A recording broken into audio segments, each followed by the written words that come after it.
الحمد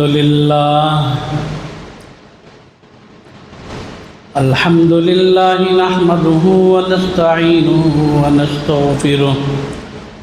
ونستغفره ونؤمن به ونتوكل عليه ونعوذ بالله من شرور أنفسنا ومن سيئات أعمالنا من يهده الله فلا مضل له ومن يضلله فلا هادي له أشهد أن لا إله إلا الله وحده لا شريك له وأشهد أن سيدنا ومولانا محمدا عبده ورسوله أما بعد فأعوذ بالله من الشيطان الرجيم بسم الله الرحمن الرحيم وعباد الرحمن الذين يمشون على الأرض هونا وإذا خاطبهم الجاهلون قالوا سلاما والذين يبيتون لربهم سجدا وقياما صدق الله العظيم.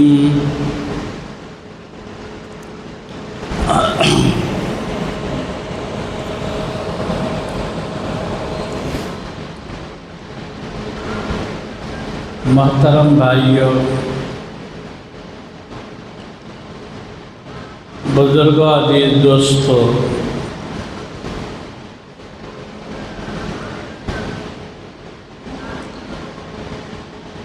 قرآن کریم کی اس آیت میں اللہ تبارک و تعالیٰ نے رحمان کے بندوں کی صفات بیان فرمائی.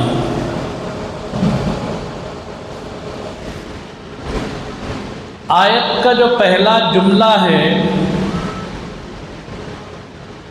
وہ یہ ہے کہ اس میں کہا عباد الرحمن، رحمان کے بندے یعنی اللہ کے بندے.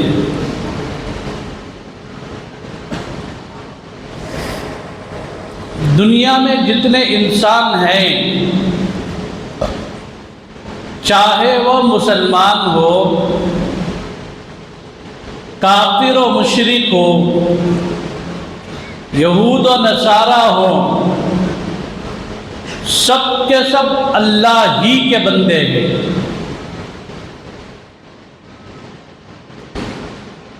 جب سب اللہ کے بندے ہیں تو پھر یہاں عباد الرحمن لا کر تخصیص کیوں فرمائی؟ کیا خصوصیت ہے کہ اس کے اندر کچھ مخصوص بندوں کو لا کر علامات بیان کر کے اللہ تعالیٰ نے فرمایا یہ رحمان کے بندے ہیں؟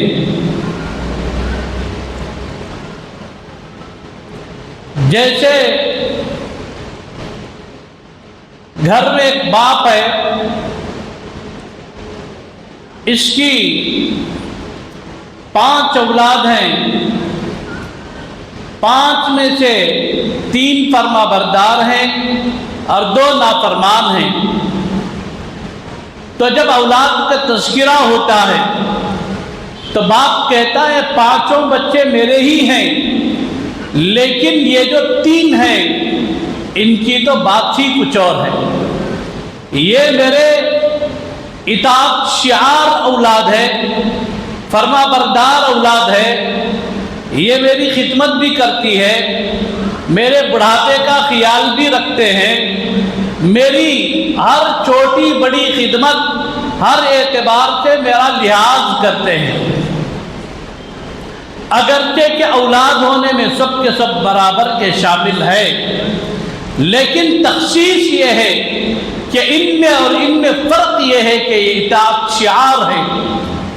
بالکل اسی طرح کافر و مشرک، یہود و نصارہ، مجوسی، سب کے سب اللہ ہی کے بندے ہیں، لیکن اللہ تبارک و تعالیٰ نے یہاں پر صفات کو بیان کر کے فرما دیا یہ میرے مخصوص بندے ہیں، یہ اللہ کے خاص بندے ہیں۔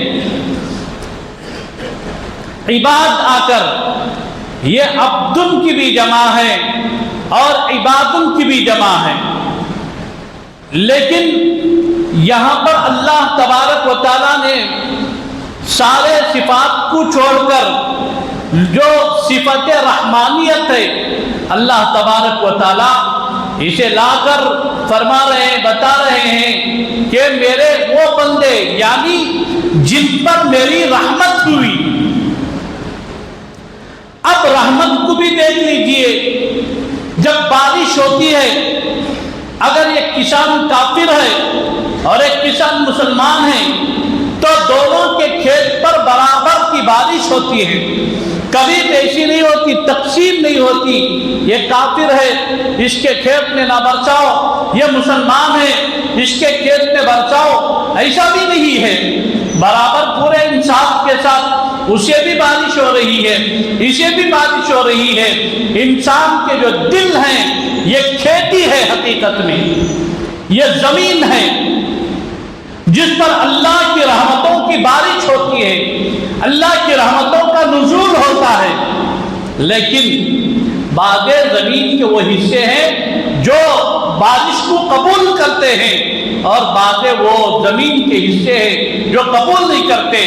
کافروں کے دل اسی طرح کے ہیں، اللہ کی رحمت وہاں بھی ہوتی ہے لیکن کفر کی وجہ سے، گناہوں کی وجہ سے، گندگیوں کی وجہ سے ان کے دلوں کے اندر قبول کرنے کی جو صلاحیت ہے یہ صلاحیت مر جاتی ہے۔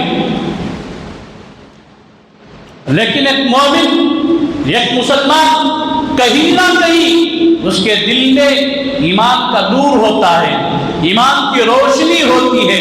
اب اس میں بھی کئی قسم کے کیٹیگریز ہیں، ایک عام بندے ہیں اللہ کے جسے میں اور آپ ہیں، اور ایک رحمان کے مخصوص بندے ہیں جن کو اولیاء اللہ کہتے ہیں،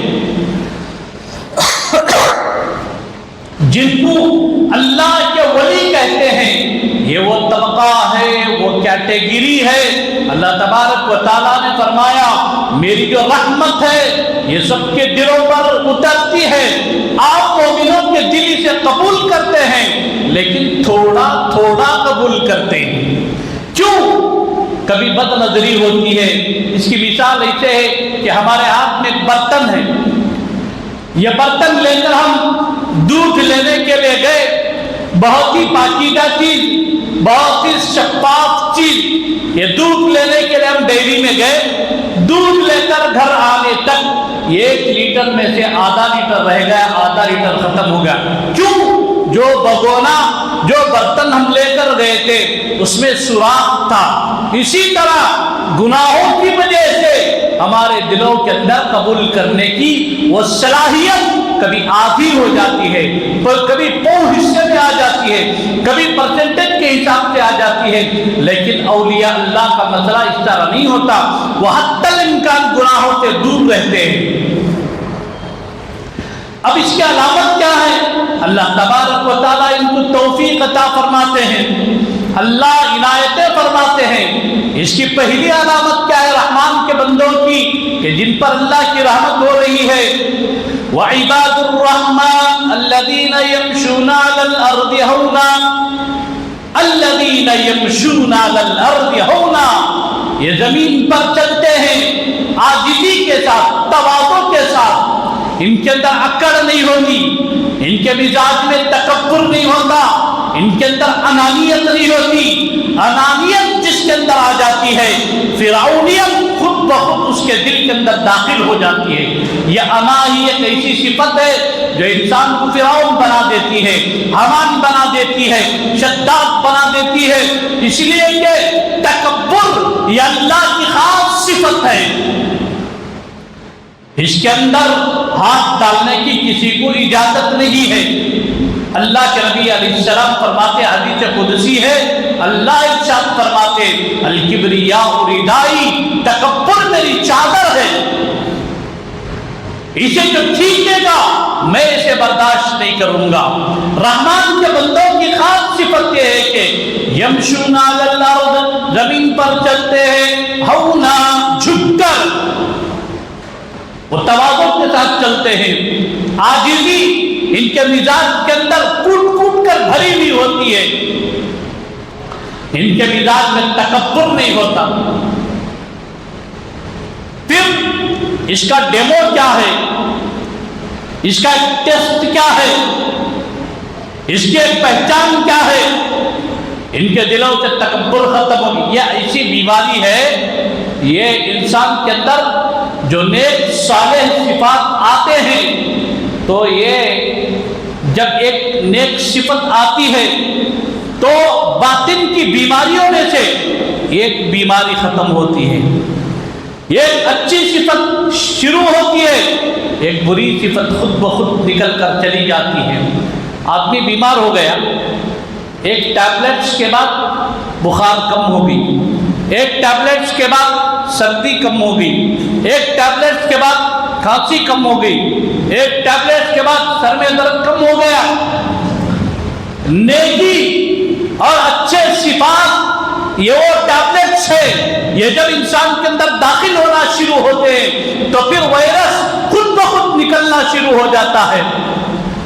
نیکیاں جب بندے کے مزاج میں داخل ہوتے ہیں، گناہوں کا مزاج ختم ہوتا ہے، توبہ کی توفیق نصیب ہوتی ہے، بدنظری ختم ہوگی، دل کے اندر نور آنا شروع ہو گیا، غیبت ختم ہو گئی، اللہ تبارک و تعالیٰ زبان کے اندر حلاوت لطافت عطا فرماتے ہیں، گانے سننے کا مزاج ختم ہوا، اللہ قرآن کے سننے میں لذت عطا فرماتے ہیں، زبان سے گالی گلوچ ختم ہو گئی، پھر ان زبان سے جو دعائیں نکلتی ہیں اللہ تبارک و تعالیٰ ان دعاؤں کو رد نہیں فرماتے، اللہ دعائیں قبول فرماتے ہیں۔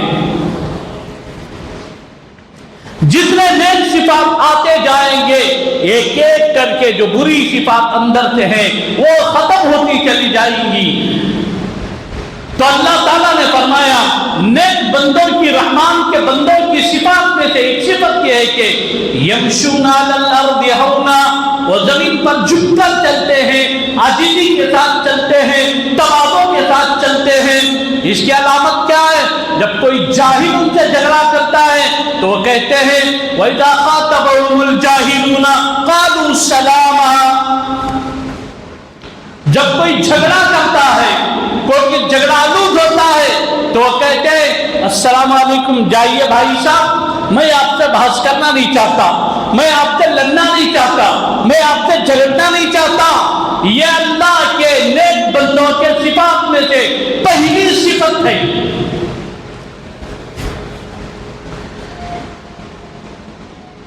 دوسری صفت والذین یبیتون لربہم سجدا وقیاما، ان کی جو رات گزرتی ہے یہ رات رکوع اور سجدے میں گزرتی ہے، یعنی رکوع اور سجدہ بتا کر اللہ تبارک و تعالیٰ ارشاد فرماتے ہیں ان کی رات نماز میں اس طرح گزرتی ہے، کبھی یہ رکوع میں ہیں، کبھی یہ سجدے میں ہیں، کبھی یہ قیام میں ہیں۔ نوافل جو دن میں پڑھی جاتی ہیں اس کے اندر تو ہے خوبی، اس سے انکار نہیں ہے، لیکن جو قیام اللیل ہے، رات کے جو نوافل ہے جسے ہم تہجد بھی کہہ لیں، عشاء کی فرض نماز کے تھوڑی دیر کے بعد تہجد کا وقت شروع ہو جاتا ہے۔ اب یہ کب تک رہتا ہے؟ فجر کی اذان سے کچھ دیر پہلے تک بھی رہتا ہے۔ ایک آدمی عشاء کی نماز پڑھ لیا، فارغ ہو گیا، تو گویا کہ اس کے لیے تہجد کا وقت شروع ہو گیا۔ یہ تو تہجد کا شروع وقت ہے، اور ایک درمیانہ وقت ہے، اور ایک مستحب وقت ہے۔ ہر نماز میں 3 اوقات ہوتے ہیں، ایک اول وقت ہے، اور ایک آخر وقت ہے، اور ایک اوسط وقت ہے۔ بہترین جو وقت ہے وہ درمیانہ وقت ہے، اور تہجد کا جو بہترین وقت ہے وہ 3 بجے سے لے کر 4:30 تک کا جو وقت ہے، 4:30۔ اگر فجر کی اذان کا وقت ہونے پہنچے تو 4:30، اور آج کل 5:05 پر فجر کی اذان کا وقت شروع ہوتا ہے، اگرچہ کہ اذانیں جو ہوتی ہے کئی 5:15 کئی 5:30 کو ہوتی ہے، لیکن وقت جو شروع ہوتا ہے یہ 5:05 میں شروع ہو جاتے ہیں، تو 5 بجنے سے پہلے پہلے تک جو وقت ہے، یہ 4:30 تک کا جو وقت ہے یہ مستحب بہترین وقت ہے. 4:30 کے بعد کا جو وقت ہے آخر وقت ہے. اب بہترین وقت کیا ہے؟ رات کا جو حصہ ہے تہجد میں یہ لوگ اٹھتے ہیں، اللہ تبارک و تعالیٰ توفیق عطا فرماتے ہیں اللہ کے نیک بندوں کو. اور رحمان کے بندوں کی جو صفت بیان کی گئی، والذین یبیتون لربہم سجدا وقیاما، یہ رات گزارتے ہیں رکوع اور سجدے کی حالت میں، یعنی نوافل میں. تہجد کی جو برکت ہے اللہ تبارک و تعالی نسلوں کے اندر اس کی برکت چلاتے ہیں. تہجد کی جو برکت ہے، اچھا بڑی عمر کے جو لوگ گزرے ہیں ان کو دیکھو تہجد کا بڑا اہتمام کرتے تھے، اور جو لوگ تہجد کا اہتمام کرتے تھے دیکھو انہیں حافظ بھی نہیں تھے، عالم بھی نہیں تھے، قاضی بھی نہیں تھے، مفتی بھی نہیں تھے، کچھ بھی نہیں، لیکن اللہ کا ڈر تھا، خوف تھا، تہجد کی پابندی کرتے تھے. آپ ان کی نسلوں کو دیکھو، اللہ 2 میں سے ایک نعمت ضرور نواز کر ہے، یا تو ان کی نسلوں میں اللہ تبارک و تعالی علماء و حفاظ کی ایک لڑی لگا دیا، ان کی نسلوں کے اندر اللہ تبارک و تعالی جید عالم پیدا کیے، جید حفاظ پیدا کیے ہیں. یا تو یہ نعمت مل گئی، یا پھر اللہ تبارک و تعالیٰ ان کو بڑا صاحب ثروت بنایا ہے، مالداری عطا کی ہے. تہجد ایک ایسی عبادت ہے، یہ نعمتیں ظاہری طور پر ہیں، لیکن اس کا باطنی فائدہ کیا ہے؟ رات کی تاریکی میں بندہ جب اللہ کے سامنے ہاتھ اٹھا کر کھڑا ہو جاتا ہے، اللہ اکبر، مطلب یہ ہے کہ اللہ تو سب سے بڑا ہے، تیری طاقت سب سے بڑی ہے، اللہ تیرے سوا کوئی بھی نہیں ہے، تیرے سوا کسی کی طاقت نہیں، تو وحدہ لا شریک لہ ہے، تیری کبریائی میں کوئی شریک نہیں. اللہ تیری وحدانیت میں کوئی شریک نہیں، تیری بڑائی یہ لامحدود، اللہ یہ بڑائی تیری ذات تک محدود ہے، تیرے بعد دنیا میں کوئی بھی بڑا نہیں، جو سب سے بڑا ہے اللہ وہ تو ہے. بندہ تصور لے کر کھڑا ہو گیا، اب قرآن پڑھ رہا ہے، استحضار خداوندی ہے، وہ یہ سوچ رہا ہے رات کی تاریکی ہے، میں اپنی قبر میں کھڑا ہوا ہوں. تصور کر لے، پورے لائٹ آف کرو، تنہا کھڑے ہو جاؤ، تصور کرو میں اپنی قبر میں کھڑا ہوا ہوں، میرے سامنے اللہ کی ذات ہے، اور میری قبر تہجد کی برکت سے روشن ہے، منور ہے. اللہ تو میری قبر کو نور سے منور کر دے، اللہ روشن کر دے. کبھی مانگ کر اخلاص سے پڑھ کر دیکھو، بعد اللہ کے وہ بندے جو اس طرح پڑے ہیں، جن کو استحضار خداوندی کی دولت نصیب ہوئی ہے اس حیات میں، یہ جو حیات فانی ہے دنیا کے اندر، اللہ اس حیات میں ایسے بندوں کو ان کی قبر کا منظر دکھا دیے ہیں. اے اللہ کے بندے دیکھ، تیرے اس عمل کی برکت سے تیری قبر روشن ہو چکی ہے.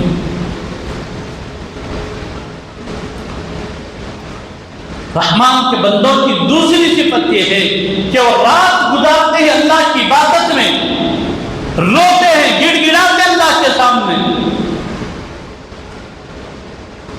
اب ایک مسئلہ ہے، ایک آدمی کمزور، ضعیف، بڑھاپے کا عالم، اٹھ نہیں سکتا، وضو نہیں کر سکتا، اب تاریکی میں کھڑا نہیں ہو سکتا، اٹھ کر بستر پر بیٹھ جائے.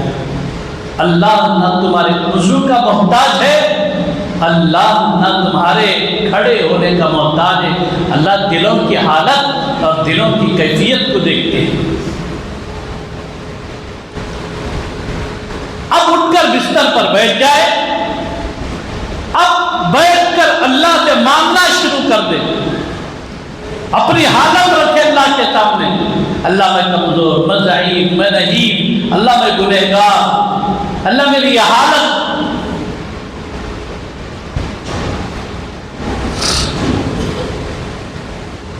آج تک سائنس اور ٹیکنالوجی کے اندر وہ طاقت، وہ پاور، وہ قوت نہیں آئی کہ چونٹی کی جو گویائی ہے، چونٹی جو بولتی ہے اسے کوئی سمجھ سکے، لیکن اللہ تبارک و تعالی اس کی بولی سمجھتے ہیں۔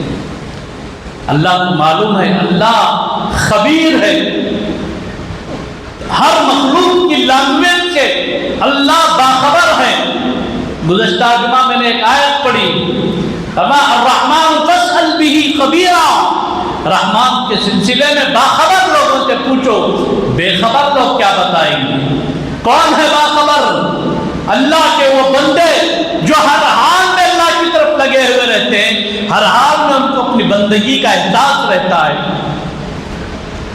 دیکھو، ولایت کے بڑے بڑے درجے اپنی جگہ، لیکن اگر کسی کو بندگی کی دولت نصیب ہو گئی تو پھر اس سے بڑا مقام نہیں ہے۔ بندہ ہونا سب سے بڑا مقام ہے۔ بندہ کسے بولتے معلوم؟ غلام، اللہ کا غلام ہونا، بندگی نصیب ہو جانا، یہ بہت بڑی دولت ہے، ولایت کے سارے مقامات سے اوپر ہے۔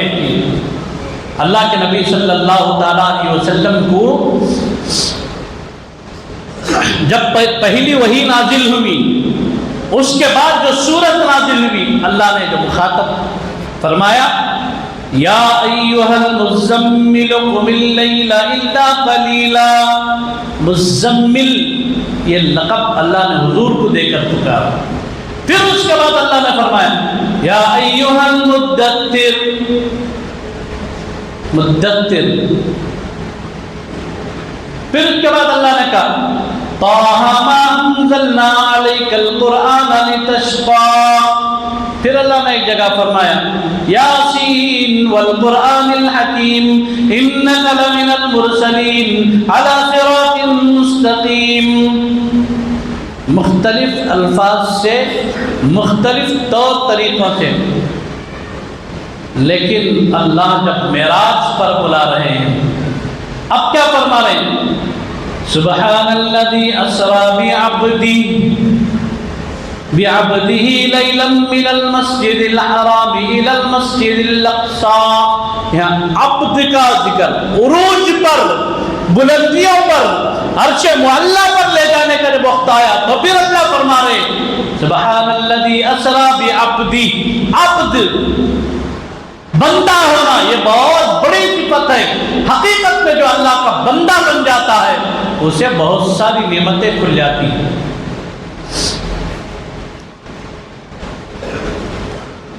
ہندوستان کے اندر جتنے سلاطین گزرے نے، بادشاہ، بڑے نیک لوگ گزرتے ہیں، جیسے سلطان شمس الدین التمش، علاؤ الدین خلجی۔ دیکھو ہسٹری کیا بولتے، وہ نہ کوٹھا کی طرف پھینک ڈالیں گے، آگے پورا پاور ناہنجاؤں کے ہاتھ میں ہے، ایک نمبر کے بیوقوف اور اناریوں کے ہاتھ میں ہے۔ پورے مسلمانوں کی تاریخ کے اندر اتھل پتھل مچا کے رکھ رہے ہیں۔ جن لوگوں کا نام کبھی باادب لیا جانا چاہیے تھا، ان لوگوں کے لیے تاریخ اور ہسٹری میں لکھ رہے ہیں، انہیں فلاں، انہیں ایسا، انہیں ویسا، انہیں فلاں۔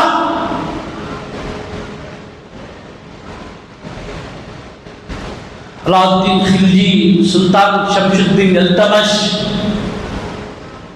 اس وقت بادشاہ بھی تھے، لیکن اللہ تبارک و تعالیٰ نے ان کو بہت زبردست روحانی کمالات سے بھی نوازا تھا، بہت تقوی و طہارت کے مالک لوگ۔ انہی سلاطین میں سے ایک سلطان کا نام آتا ہے، سلطان محمود غزنوی رحمۃ اللہ علیہ۔